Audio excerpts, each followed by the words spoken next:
কিসের জান্নাত আর কিসের জাহান্নাম? জাহান্নাম দিয়ে আমি কি করি আর জান্নাত দিয়ে আমি কি করি? জান্নাত আর জাহান্নাম দিয়ে আমি করতাম না। জান্নাতের মালিক কে? জান্নাতের মালিক আল্লাহ না? জাহান্নামের মালিক কে? জাহান্নামের মালিক তো আল্লাহ। আমি জান্নাতও চাই না, জাহান্নামও চাই না, আমি চাই জান্নাতের মালিককে খুশি করতে। আমি জাহান্নামের দিকে ভয় করবো কেন? আমি ভয় করি জাহান্নামের মালিককে। আমি ভয় করি জাহান্নামের মালিককে।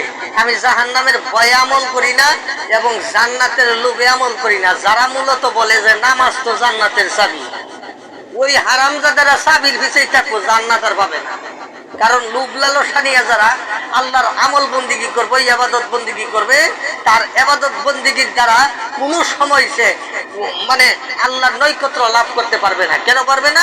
তার ভিতরে লোভের ঠেলায় আমল করতেছে। কারণ আল্লাহই বলছে লোভে হইল পাপ, পাপে হইল মৃত্যু।